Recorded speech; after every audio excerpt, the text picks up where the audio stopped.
Ladies and gentlemen, is warfare a goofy meme or a deep moral quandary?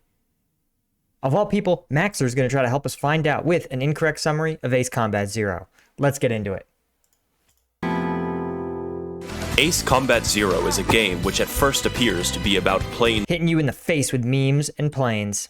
and war, but then hits the player with giant lasers and thermonuclear retaliation. This game takes place in the strange real universe in which the nation of Belka has had enough and invades its neighbors of Ustio, Ostia, and Sapin, which is just Spain with 2 letters switched. You play as a mute mercenary in charge of his best friend, and your task is to liberate Usio, stop the Belkans, and deliver an everlasting peace and prosperity to the world. So, okay, here's one of the things I think is pretty interesting about old Ace Combat Zero and about their universe generally is what's called a multipolar world. And in a multipolar world, there are enough large first-rate militaries or countries that wield first-rate power. It can be economic, but usually it gets turned into military power, right? Because you have a larger economy, it can support a larger military. It's your enemies have large militaries, you need to protect your economy.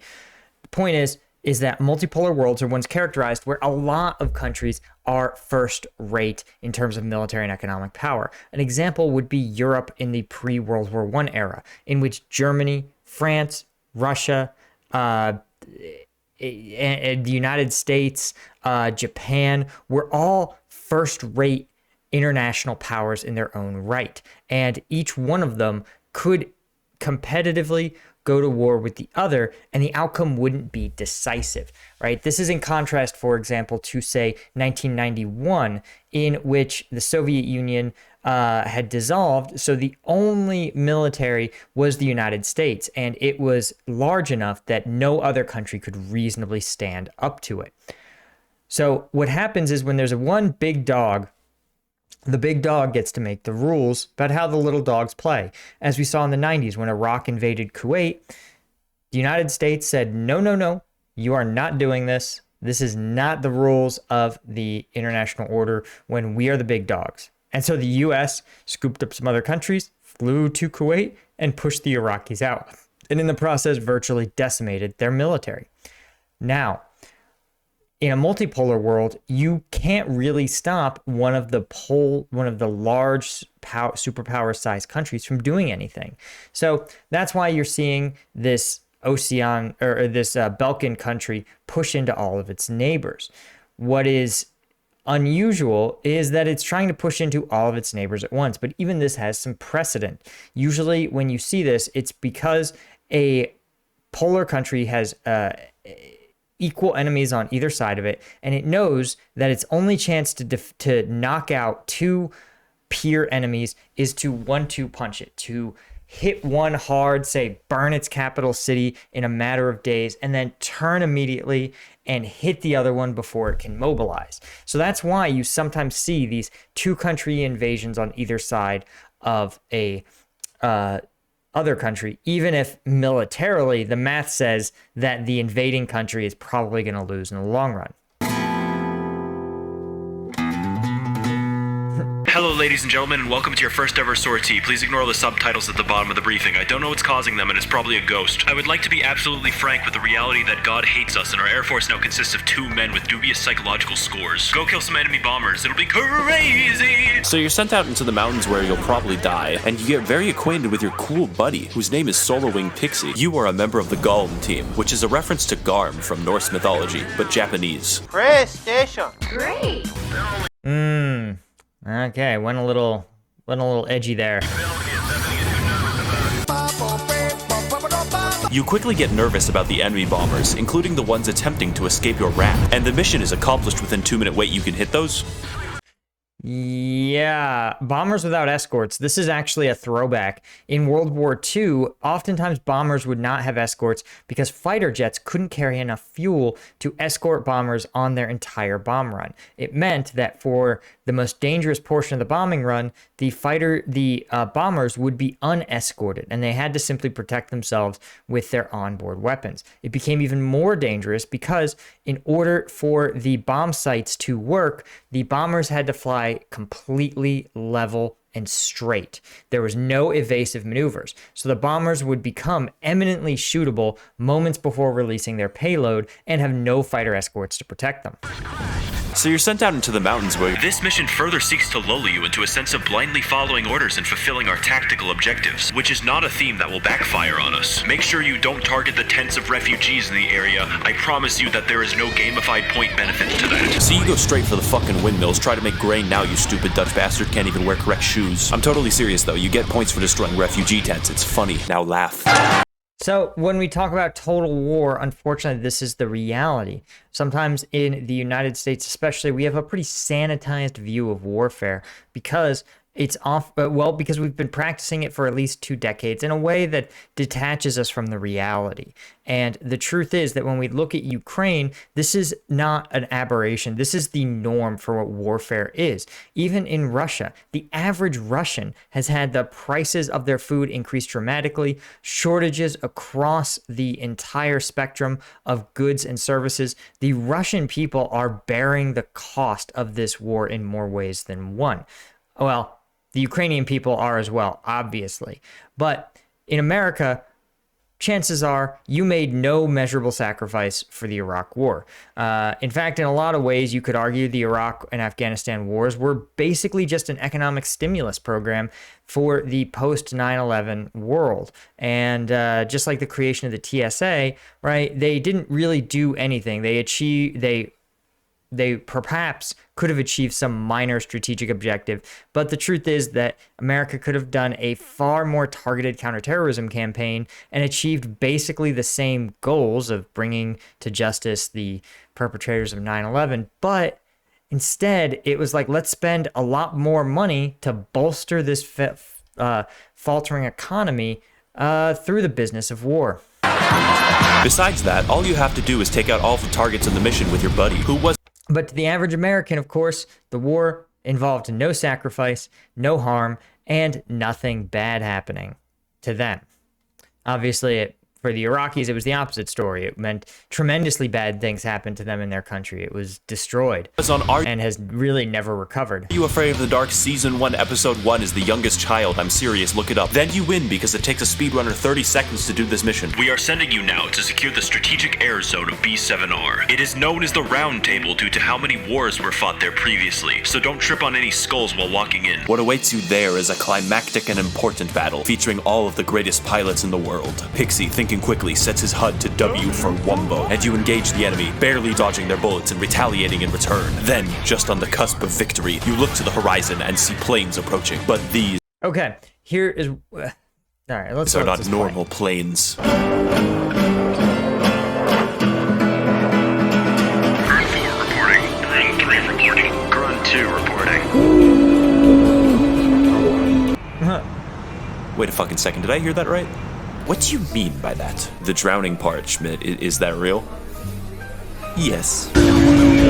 So, okay, here's what I'm going to point out is that deliberately throwing your aircraft into air-to-air combat sorties is not actually that great an idea. You don't want a fair fight in warfare, and this is one of the things that we talk about in my other channel where I cover the Ukraine conflict, is that air superiority, right, the ability of your fighters to fly at will wherever they want, can be absolutely decisive in combat, right? It means that those aircraft can support infantry on the ground anywhere the fight takes place. And again, the ability to as a ground commander, to call in aircraft from that third dimension, right, from overhead, especially when the enemy cannot engage them, is a massive decisive advantage. It's so decisive, in fact, that most campaign plans that the United States does focus first and foremost at crippling the enemy's air force, either by removing their ability to see and communicate, or literally by blowing up their aircraft on the ground. Once they've done that, then it's much easier for them to assume air superiority. So the fact that the enemy is able to launch fighter jets en masse, and that there's no reason to send your fighter jets to engage them. That's a huge waste of time. Your goal should be to engage them with surface-to-air missiles, and you should save your aircraft for when they can enable ground forces. So was it like a prank, or was it just like, no, it's just water? Especially in a location like this. Usually when you want to have usually there's something important being contested. If you said this was the location of a valuable factory or something else of strategic value where there's an attacker and defender. Oh, okay. Bro, I think we gotta shoot him down before he dies. Later, bitch. Hello, my name is Sean McNamara, and I'm an interviewer for the Ocean Broadcasting Corporation. All right, this is not who I was expecting Max0r to look like. What is with that hair? Well, Also, this is like the peak 1990s shirt you had and just tie. seen was an interview between myself It's like 2006. and Mr. Schmidt of the former Groon Squadron. I am slowly beginning to unravel the mystery of the long-lost pilot known as Cypher, and I knew my best bet to find Cypher was to interview as many people as I could from the 1995 Balkan War. In fact, we didn't have to look far at all for his wingman, who was standing outside of my house with a gun. It is time to lay a path. I love how he can barely stop from smirking while filming that, and that was his best take.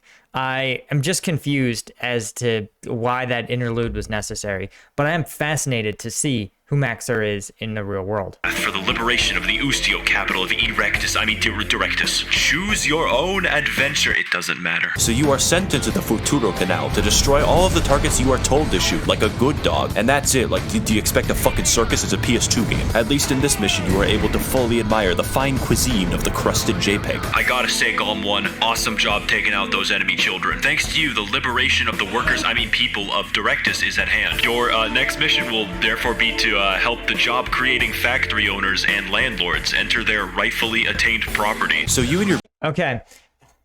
Guys, one of the things that I hate the most, I've gone on this rant in other videos, but buckle up, you're getting it here.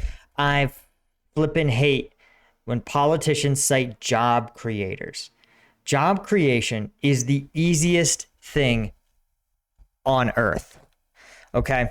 If you're a politician, here's what you got to remember. You can create jobs by literally being like, and this was actually done during the Great Depression, by just saying, hey, we're going to hire anybody that wants to work. You can come and dig holes. You can put a trail in a national park. Just dig holes and fill them in again. We'll pay you. And that was the job program. It was literally federal dollars. There would be like a national, finance center or whatever that would issue checks. And then there would be like a bureaucratic agency that existed just to employ people. There'd be managers and staff and everybody, right?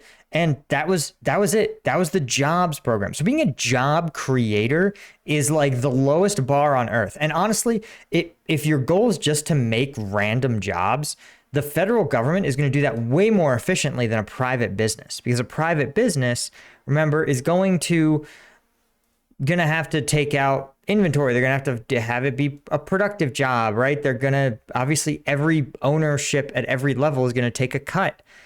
So it's easier to just be like, listen, like imagine 1.5 trillion. Hold on, we're going to do some math. That's how salty I am, right? So, okay. So here we go. We're going to see it. In the United States, we had a 1.9 trillion, that's 1.9 million, 19,190, there you go, $1.9 trillion stimulus package to create jobs and help the economy. Okay, let's say we just cut Americans a check, and we're going to say working age Americans. So that's around half the population. Some of them are too old to work and are on Social Security, and some of them are too young and did babies. So we're going to say around, let's just do a nice round 200 million. So this is literally if we just decided to put every American to work. Okay, we got to put them to work for like 2 hours. That's still pretty good. That's still a lot better. That's $9 of basically every working American's taxes that they pulled out and could have hired you, could have sent you a 9 spot. So you got to ask yourself, where'd it go to? Your buddy protect Jeff Bezos on the way to the town of Solus Ortis. That's Latin for fucking sunrise. I'm not stupid. Transite vobis abitanto pulgara confuso. My favorite part of the mission is taking out all of the targets, and then the mission ends within a few minutes. What the fuck are they gonna do to me when they figure out that oh shit, this thing's on? You will be liberating Directus from the guys who are in Directus. In previous missions, the destruction of civilian property came with the belief that they were probably in some way beneficial to the enemy, such as storing ammunition. However, in this Yes, yeah. This is the problem, right? This is the problem, one, with target identification. Two, this is the other problem with a multipolar world. Who's going to stop you from committing war crimes? This is an honest answer, right? If every other nation is invading and already fighting each other, and there hasn't been a decisive winner, then what are they going to do? Try to conquer you? They're already trying to conquer you. So the incentive to not commit war crimes increases. You just fucking bomb your own city. There's literally no reason to do so. How many innocent McDonald's employees do you think I just murdered? Soon enough, though, the shrapnel faces of the townsfolk cry out in liberation, and the city is saved. For now. Hey bro, did you see that new episode of Red William Johnson? I love that guy. Hey, you think I can have cheeseburger after that hot guy? Cypher, I can't put my finger on it, but I don't feel comfortable about these guys. RXD, I am so random, haha, but you can't be my friend on clubpenguin.com. It's only for goths like myself. So you fight the guys who Wow, this is some early, like, 2005 era memeing. decide to arrive late to the most important battle of the war. The plane is too damn high, haha, get it, cluck cluck. Do you know the way Ugandan? Cypher, what the fuck is this guy saying? They are memes. They are funny memes. What the fuck Not funny memes. is a meme? Yeah, in 1995, there was no meme. Know you. I don't even know why I bothered interviewing you. You're just cringe, and you make me want to kill myself. Have you ever heard of Big Chungus? He's like a fat bug. Shut the fuck up. Alright, gentlemen, we have liberated occupied Kuwait, the Ustio, and we are going to be inspecting the Balkans for WMDs. You need to break through a gigantic fortress called Gladysett that's filled with military personnel and arms in order to inspect for WMDs. You proceed with your inspection by Okay, this is not even subtle. Is this the real mission? Like, to inspect something by shooting rockets at it? Because this is increasingly, like, preposterous. But remember, in 2006, the U.S. had just invaded Iraq, and it had gone badly. If you recall, in 2003, the U.S. invaded Iraq, which had really done very little to warrant it for years. For basically the entirety of the 90s, they had been playing some sort of stupid games where the U.S. would sanction them or implement a no-fly zone, and Iraq would kind of try to work its way around them. And it was just sort of a game, right? And the truth is, Iraq didn't face a ton of consequences for it, but it was a far cry from being a major humanitarian disaster. In some ways, the status quo sort of kept Saddam from playing too hard and fast with ethnic minorities like the Kurds, which he would have happily unalived en masse.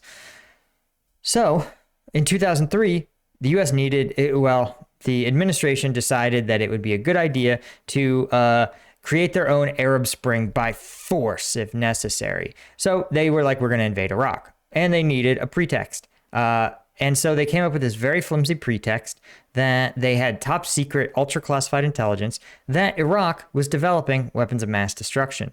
While not intrinsically themselves a problem, the administration's goal was to get Americans to link in their minds the existence of frighteningly powerful weapons like sarin gas or a nuclear weapon or a dangerous biological agent, and the fairly recent, only 2-year-old terror attacks of 9/11. And they wanted Americans to think that the state of Iraq, which didn't really participate in 9/11 in any measurable way, was somehow associated with, was somehow going to create a more dangerous version of 9/11 because they had these weapons of mass destruction, ignoring the fact that something like, say, sarin gas requires extensive research, development, storage, and was probably, if it did exist, would have been used as just a deterrent, trying to deter, for example, an invasion of the country. Turned out there wasn't really any evidence that the Iraqis were developing any weapons of mass destruction. Their programs were subject to vicious sanctions, and it was a struggle just to get medical care and food, let alone to have advanced biological, nuclear, chemical weapons programs. So It was a complete fabrication, a complete pretext. So the fact that they're dropping WMDs references in this game is a huge reference to that. By mounting cameras on top of your missiles. And you do this forever. It takes fucking forever. You kill the entire fortress by yourself. Cool inspection. And yet something feels wrong. Your allies seem to report mysterious disappearances of friendly planes from the radar. But not you, so fuck them. I guarantee you, Golem 1, those 30 missing aircraft show up eventually, no problem. Go escort friendly Marines to an airbase. It'll be fine, no issue. You know, Cypher, this is a beautiful country. I think I would kill to be able to visit here without a passport or border security or even formal laws. And you know, there's not much difference between countries from up here. So you and your buddy go to take out the airbase by, what else, destroying all the fucking targets in the base. And that's it. The base is secure and the Marines are showing. Okay, that's a fucking laser. Hey, Frank, do you think something happened to me? Okay, I do want to point out that... Okay, that's not a word I want on my screen. Okay, so that's actually how... exactly how fighter aircraft, or what... Usually, it's not fighter aircraft. That role is referred to as deep strike. Deep strike aircraft. And that's exactly how they work. Now, normally, you do not wait until your aircraft are airborne. You're, in this case, Marines. I don't know why the Marines are being air inserted, but okay.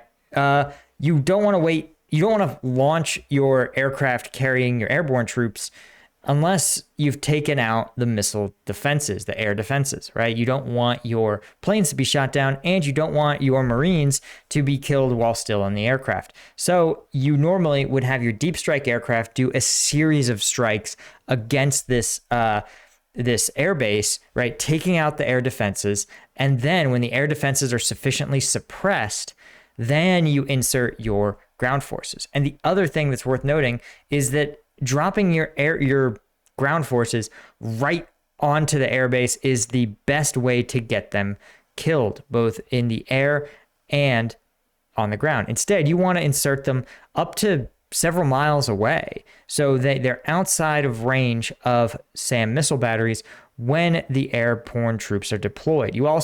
It's easier to secure a drop zone that way, because you obviously don't want your airborne troops to get killed as they're parachuting down. So what you'll do instead is pick somewhere that's easier to secure, and you'll drop your troops there, and then they'll go on foot to the target.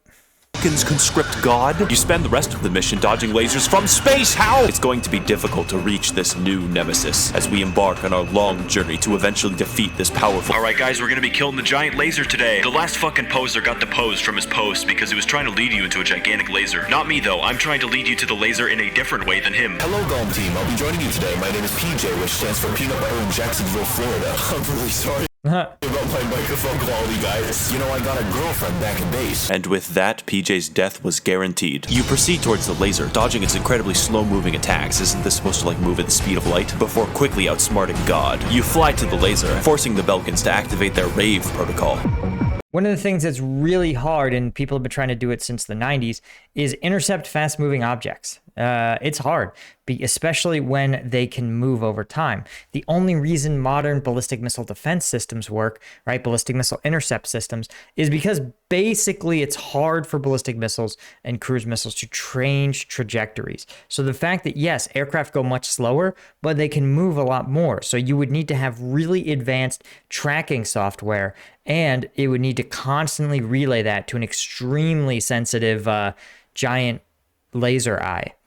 Which in the 90s was just not going to happen. In fact, it would be really hard to do in the modern era. Now it's time to poop on their party. You dive in several times, taking many attempts to destroy delicate glass for some reason, before finally focusing on the superstructure itself. Eventually, the Tower of Excalibur falls, and is beautifully made into an Italian cultural landmark. Alright, so we're sending you guys to get air superiority. Fuck! You are going back to B7R. At this point, King Arthur's Round Table is getting really fucking crowded, and I need you to remove some of the guests. When you arrive, the situation is dire, and allied reinforcements are desperately needed. Your friends become horrified to find that Ocean High Command has only sent in 2 planes as reinforcements, and so are the Belkans. A chaotic dogfight ensues where the best of the best on both sides collide. Guys, I wanted to take a moment and mention that I just released actually my YouTube creator course. In the past 2 years on YouTube, I've gotten over 20 million views. Woo!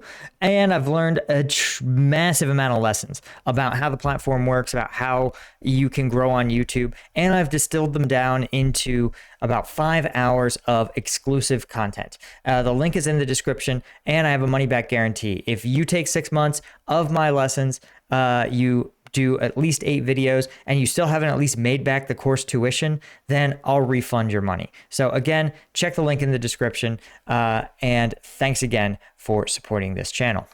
Little by little, inch by inch, you seize victory from the jaws of defeat, but in doing so have provoked a beast. Whoever installed the microwave inside of my jet is a goddamn genius. Holy shit, look at Showdown. Belkan Air Force 13th Night Fighter Air Division, 6th Tactical Fighter Squadron. those fucking These are the most bizarre tables of organization. utensils go. They're so fucking bright. When we're done with this, we're gonna go microwave some more forks. It'll be hilarious. Oh god, that camera has such a good zoom. Prolonged exposure to the upper atmosphere's radiation has opened our eyes to the holy sparkiness of MiG-31 Schwarz. Oh, they're all called Schwarzes. Yeah, so flying in formation, I'm not sure if that makes any tactical sense. the microwave oven, specifically metal inside of it. And you're looking an awful lot like a spoon right now. I want a dommy, mommy, milky, tomboy, doomer, zoomer, tradwife, boomer, tradcath, goth, die. Imagine trying to explain modern memes to someone in the 90s. It would be incomprehensible to them. They would be like, this doesn't make any sense. I mean, I guess it would, you could explain it as like they're in-jokes from online websites, because they sort of had the internet in the 90s, but it was like a really different place. It was there were a limited number of social venues. There were chat rooms for people that had the internet, but because the internet was a technological innovation, right? And it was expensive to get on. You needed a special piece of equipment called a modem. You needed a internet connection that was oftentimes very expensive. And you had to either have a dedicated phone line, or you had to be willing to give up your phone line while you used it. All that meant that the only people online were extreme nerds. And this was back before you could be a nerd that was like down conspiracy theory rabbit holes. People were just, because there were fewer venues for people to adopt insane and ridiculous and extreme beliefs, right? There weren't really the same echo chambers.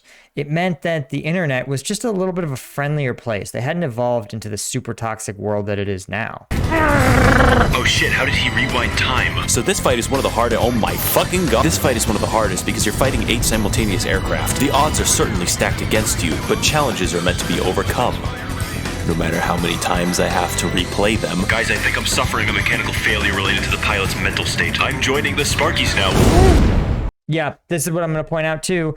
There's a level of overwork that pilots can be subject to. And the problem is that because aircraft are so expensive, they are so hard to replace, as are pilots, right? To get a pilot to fly an aircraft, you need years of training, something like 2 or 3 years.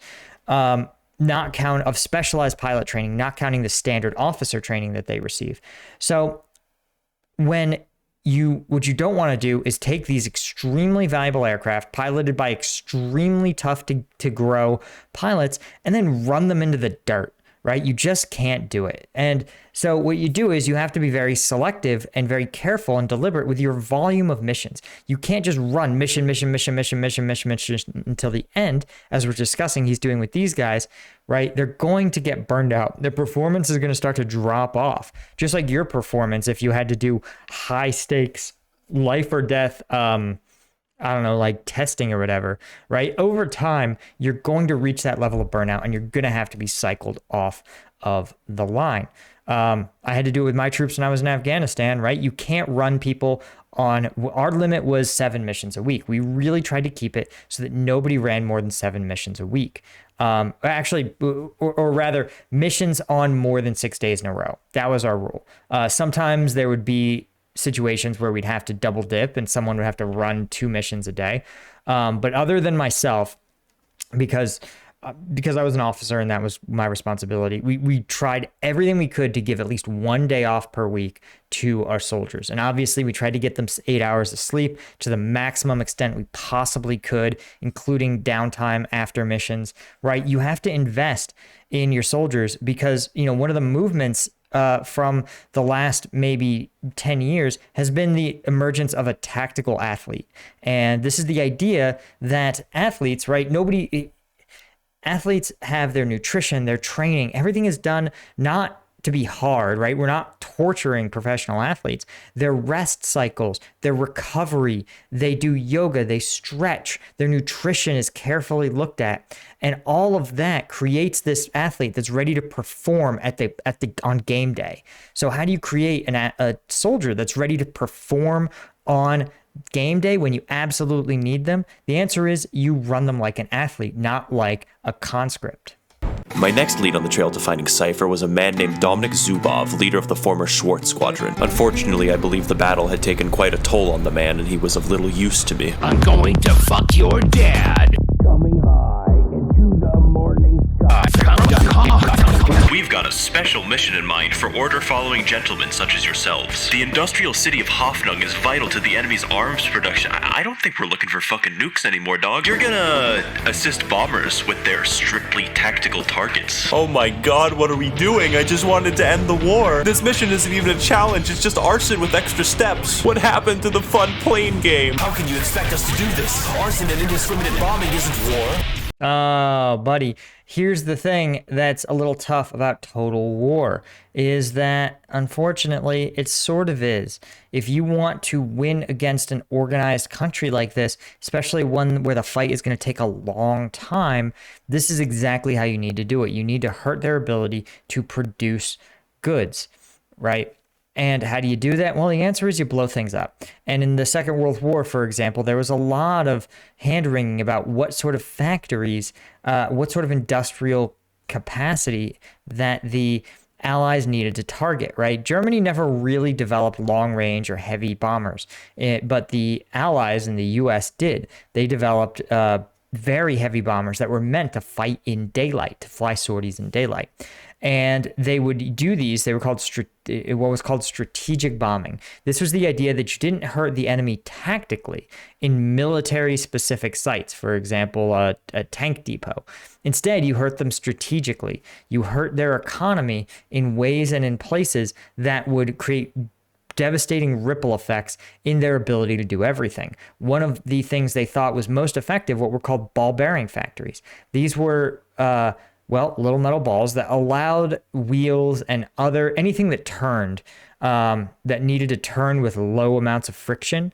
So wheels, plane propellers, tank treads, turrets, all of them had ball bearings. So that was what often was targeted by U.S. fighter squadrons, U.S. bomber squadrons, excuse me.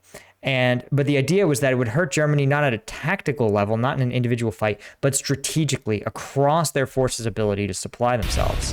Yeah, it is. Oh, okay. Plus, your microphone is a fucking war crime. Enemy jets scramble hopelessly to try and defend their friends and family, and you take them out. You hear the sounds of screaming and of air raid sirens, and just like every other target before, you take them out. You take them all out, burning everything until there is only silence.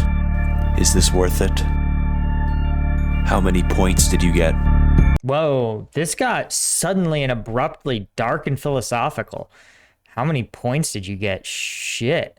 These are the questions that you got to ask yourself. One of the things that's real talk that the military is excellent at is giving you a systematized series of rewards where you don't need to think about the big picture about what you're doing. And instead, just every year, every month, you just have to focus on the next year of your career. You don't really ask the big meta questions of, do I want to have served my whole life in the military? Is there something more out there for me? The military is great. Right around the time an officer ends their first contract is when they're actually up for promotion to captain. And once they get promoted to captain, right, which is honestly mostly automatic at this point. Once they get promoted, so there's incentive for you to stay in just to make captain because it feels good. You want to get that next rank. And then you want to go to captain's career course, right? And you want to take command of a company, don't you? So if you want company command, you got to go to career course. And the military says, hey, if you go to career course, you have to promise us at least one more year.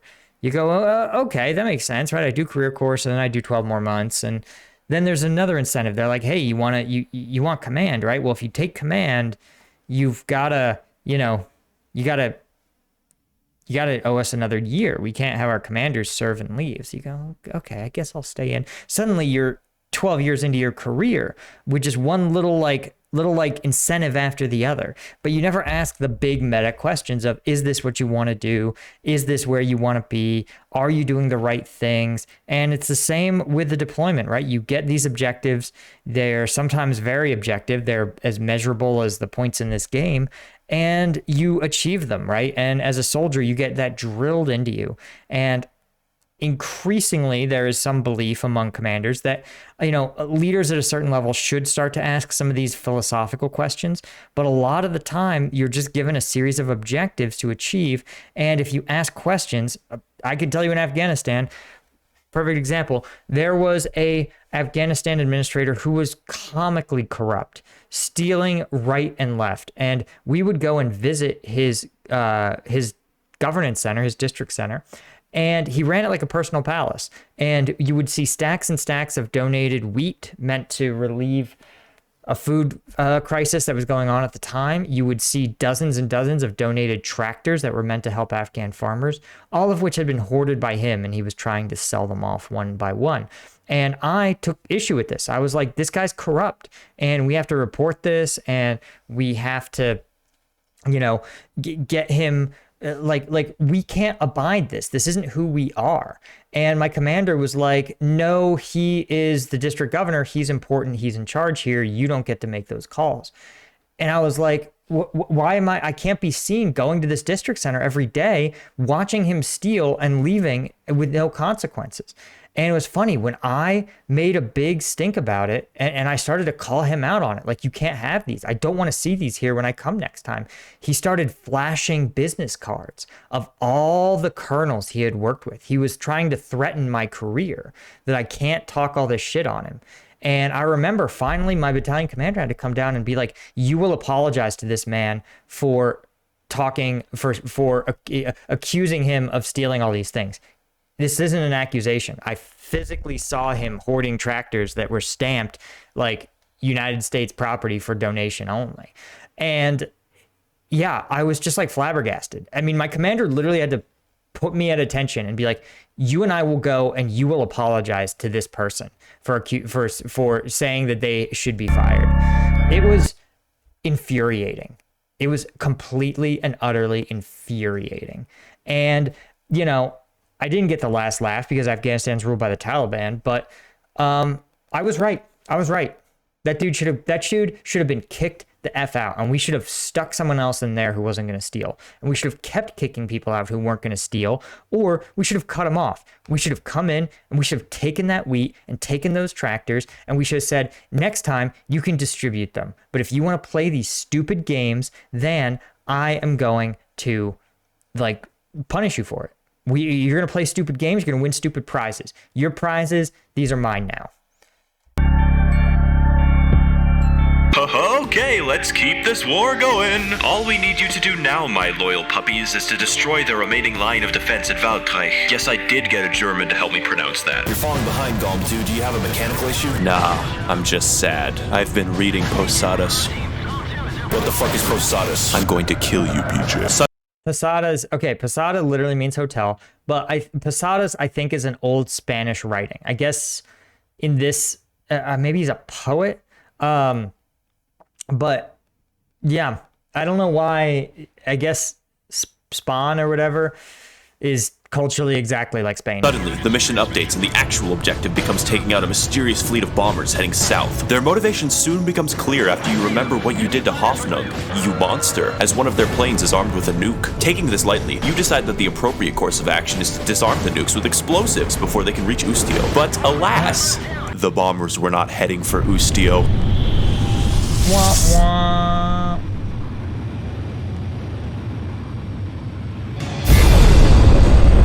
Missile alert.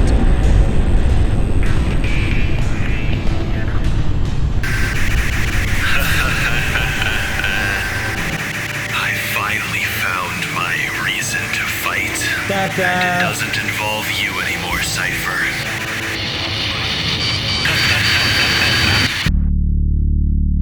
Damn. The nukes were never intended for Ustio to begin with.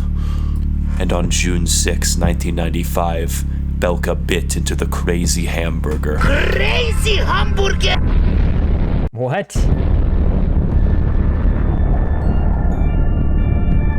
I'm so confused. But if you close your eyes... Oh no, copyrighted music. God damn it. I hate you so much. Okay, let's see. We're just gonna wait. And fairly reasonably created a nuclear border through 7 detonations, able to withstand any kind of conventional attack. This doesn't make any sense. An impenetrable northern border to the holy land of Belka.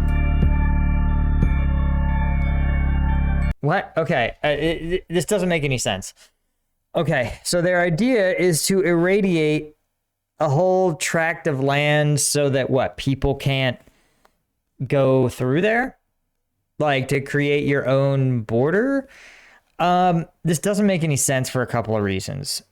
One, yes, people probably can't live in those regions for years anymore, but an army can march through and there wouldn't be any consequence. It'd be like maybe 2 weeks before they could march through again. Second, the idea of nuking territory to enforce a border, it doesn't make any sense. The territory doesn't have value anymore, right? Because you've annexed most of the territory and then created just detonated a bunch of nuclear weapons. Like normally you've already conquered the territory. You've done the hard part. You haven't irradiated this place for a generation. Look at Fukushima. Look at Hiroshima. Look at even, the Chernobyl, right? Yes, other than the actual few dozen kilometers surrounding Chernobyl, the Russians marched right through it. And yes, some of their soldiers got sick when they dug up the soil, but you could have passed through it with ease. So this is all just like nonsense. I understand the idea that like you want it to be a sort of believable war crime, and this is sort of it, like forcibly annexing territory. Like this is definitely almost a crime against humanity, but Wowee, those nukes sure were insano boingo. Where is Pixie? He better not be defecting to zany Spanish terrorists. The next 2 missions are what I like to call the PJ missions. Because you're stuck with fucking this guy. But I'm not going to torture you with his microphone anymore. Instead, I will be briefly summarizing the filler. The first mission is very simple and involves taking out the Belkan remnant armies who refuse to accept your hegemony over their country.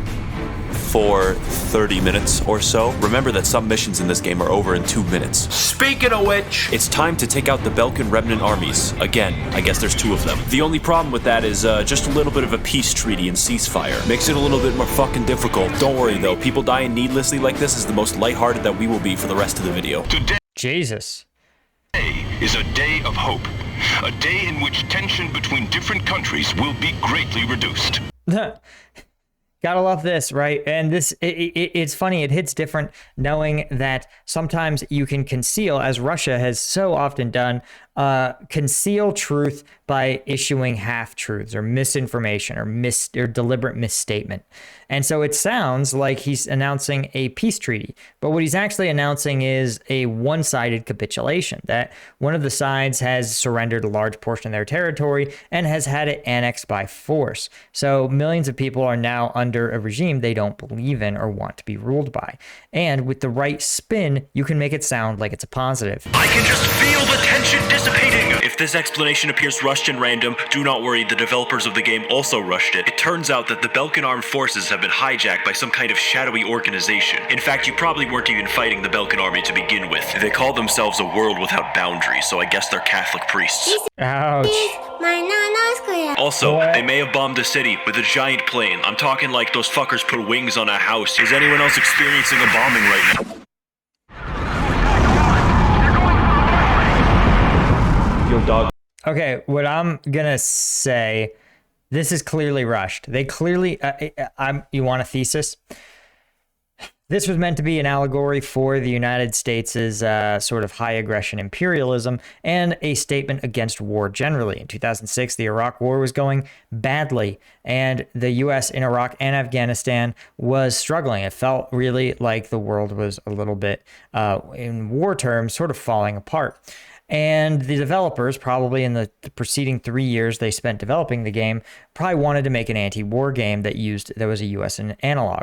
But in 2006, the US was pretty jingoistic. And looking back, it was pretty weird.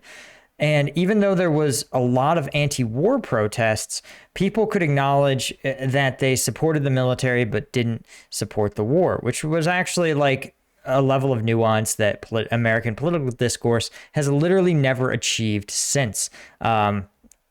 Basically, thing bad is where we're at now. If it can't fit into a 16-character hashtag, then it must not be a real idea. The point is that in the U.S., it may have been uncomfortable to create this scenario that was so clearly an analog, but from one country's aggression towards another, and one country's desire to annex territory from another country, right? There was a belief that the Iraq War was for oil. And then someone probably came to them and was like, this is too close to home. This is too political, right? You need to make it something else so that the Americans don't think it's about them. You can't offend our biggest market. That they left their keys on the counter and took that shit right off free bomb? Or wait, why am I hearing Spanish guitars? Espada 1, this is Espada 2. Consider this a gift from Espada me to Espada you. I speak in Limerick to the enemies I slay. I wish to destroy borders, now get out of the way. Death you shall have, and quickly too. Here I present a missile for you. Wait. Oh shit, he killed the rhyming guy. What the fuck? I better not die in 4 missiles, that'd be bad. You take out a Spada Squadron within under 30 seconds of gameplay. Quickly, you turn your attention to the massive craft in a one-on-one battle. PJ doesn't exist right now. You take out the engines using only your mechanical skill and 6 simultaneous missile launches. With all of How many missiles do these aircraft have? its outer faculties disabled, You have 64? the only target remaining is the cockpit full of innocent terrorists. And then it dies. It was around for one mission. Getting closer, I soon turned to the former terrorist, Marcela Vasquez. This is also a super weapon thing. Yeah, sometimes there's a lot of super weapons that countries will develop. Russia's notorious for them, right? Remember when they introduced that super advanced super soldier body armor? Doesn't appear to even be working. I haven't seen any evidence of it produced en masse, or even among special operations troops. You just don't see it. Former pilot of Espada 2. What I received, however, was better than any interview. Hi, my name is Espada 2, and I'm your freestyle dance instructor.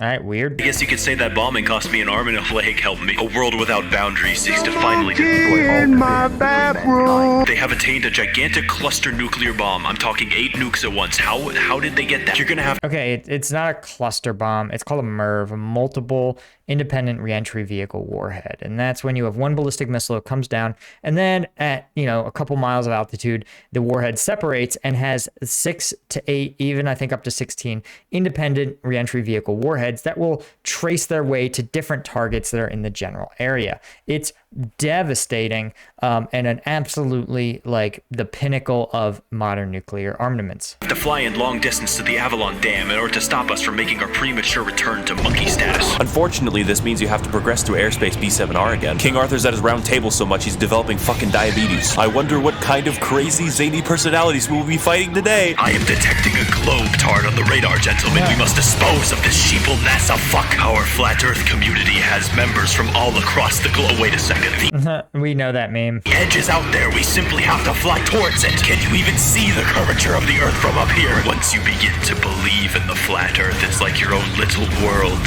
A world without boundaries. And there is Literally, a globe Earth is the world without boundaries. Just want to point something out, Okay, there's a comedian who I kind of hate, but there's some clip I saw of him, and he made. I hate when people I hate make a good point, but unlike everyone else, I can acknowledge it. He goes, listen, if you make $50,000 a year or less, he's like, you don't need to care what the shape of the Earth is. Make up whatever fan fiction you want that makes you happy, right? And the truth is, like, this isn't meant to be patronizing, though it came off as super patronizing. What he's saying is that this is the equivalent of a medieval peasant having an opinion about the shape of the earth. Nothing about their belief system impacted their day-to-day lives, right? Their opinion about how to grow crops or treat a wound was really important. It was important that they got that right, whatever right was in their belief system, with the best knowledge they had available. But the truth is that, and it's a testament to the fact that most of us don't really need to care. I want my aircraft pilots to care. But even they just sort of have to do what the avionics computer tells them. But I want the people who program the avionics computer, they should believe in the round earth, but they should also have access to the data. And, you know, there's a lot of things. It's like believing in aliens. At the end of the day, I don't want the Secretary of Defense to believe in aliens from outer space visiting Earth, but I don't really care if a soldier believes it, you know? And so, like, there's a lot, I think, of beliefs where you got to ask yourself, like, is this true or is this like a comforting truth? There's only one way to ensure NASA is destroyed. This is the Schwartz battle on steroids. Everything about it is pure glee and insanity. You battle the enemy craft for what seems like hours, trading blows but never able to pin each other down. That is until PJ gets a bright idea. For once. Hey bro, so why does the sun disappear below the horizon if the earth is flat? Well, you see, that is the result of a diaphragm. In my search, I went to go interview the former Galt 1, Anton Kupachenko, but it turns out he's dead. That's the cemetery. But I noticed something peculiar. On his gravestone read the words, "If you're reading this, the earth is flat. It's finally time to enter Avalon Dam and stop the missile. You do it like this. We made it. And then you crash, so you have to do it again. You enter the inner sanctum of the dam, destroying the joints that protect the launcher's weak spots. Then you go back in under a time limit to destroy the other weak spots. I'm not nervous. And with the death of the final control module, the launch system is destroyed and the world is saved." We did it! I think it's high time that I marry my girlfriend back at base. I Oh, God. even bought her flowers. You even bought her flowers. Damn, bro. She must love that uniform, because holy shit. I mean, if there's one thing we can count on, if there's one thing I've learned about the military, their emotional intelligence, not that great. Not that great. And oftentimes, it kind of goes both ways, right? Sometimes, listen, your girl's just got to be like, I like flowers. And you have to have the emotional intelligence to be like, I shouldn't need to be reminded, but sometimes flowers are a nice treat, right? This is how you actually have a relationship. But, you know, the reality is that a lot of times people get married in the military, both very young, but also, I mean, imagine you put 50,000 basically single men in a town, an economically depressed US town of like 10,000 people. People are going to be so desperate for any sort of relationship. Let's be honest, relationship with the opposite sex, relationship with women. I'm just going to call it what it is. Military is predominantly men. So there's a huge surplus of single men who have no dating prospects, or whose dating pool is so limited that they often will marry people who are not good partners, right? It's rare sometimes. I mean, I've seen some like disturbingly poor partners, people who are just blatantly exploiting them. I've seen people who come back from deployment and their partner has just taken everything they own, sold or pawned it, and just vanished into thin air. Sometimes with kids. It's really frightening. And with that, PJ's death was fulfilled.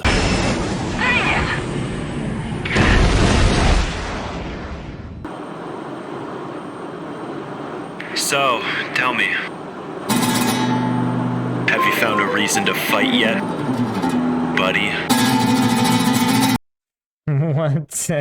This is like cheesy Metal Gear Solid 2. I knew that we were destined to meet here. But see, Metal Gear Solid 2 is good because the dialogue is campy, right? Like it's the melodrama is the point because it's accompanied by other preposterous shit.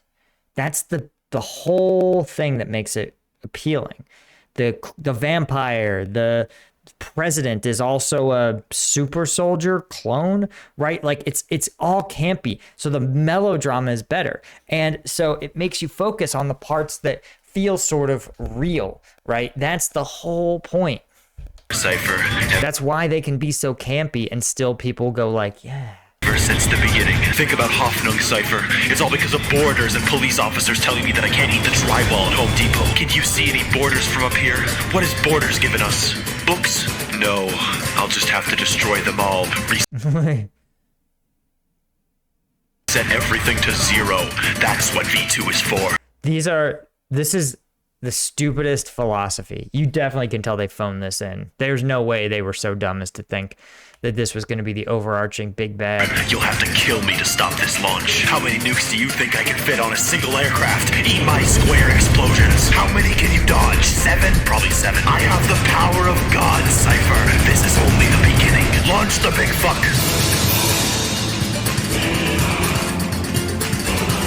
Hey, that kind of looks like a nice DM.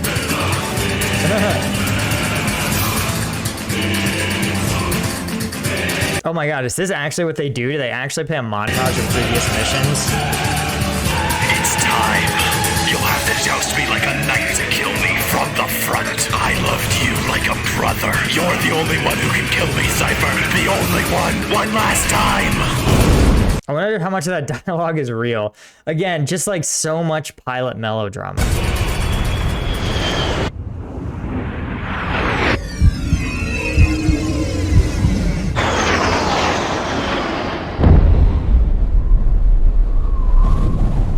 Attention all passengers, I'd like to welcome you all to Northern Belgium. Is that a fucking nuke outside? Jesus. Wait, what do you say? What do you say? This is why you can't. This is why you can't. This is why you can't bring water bottles on the airplane. Yeah, guys. Yeah, I don't know how to tell you this, but that stuff is like security theater, man. It doesn't do anything. It's no better than the metal detectors. Because here's the stupid thing. The metal detectors would have caught the 9/11 terrorists. So why would we have all this other shit?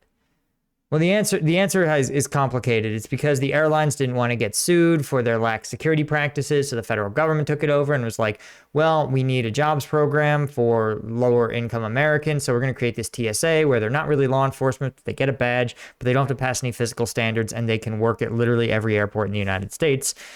So, and you can, if you ever want like decent, good federal benefits and stuff, you can join the TSA. You know, you won't get paid great, and the working conditions are considered comically bad, but it's a good, it's a job with great benefits. So anyway, point is, there's no reason you can't bring a water bottle on a plane. Unfortunately, I was unable to find Cypher under threat of death. In fact, I'm pretty sure that my firstborn son is now dead. But along the way, I learned many lessons, and I think that they're worth passing on, and I think that they're worth learning for the next life. What about you? Did you learn anything, Pixie? No. Can I please see my children before I die? No. Damn. Whew. Subbed by Fax Machine. Yeah, shout out to Fax Machine for getting so much of that wrong. Anyway, guys, definitely check out the YouTube course. Thanks to the patrons of Patreon. If you want to access some exclusive content, including some stuff that's too edgy for YouTube, you want to check out Patreon. Thanks to my Lieutenant Tier patrons. I'll see you in the next one.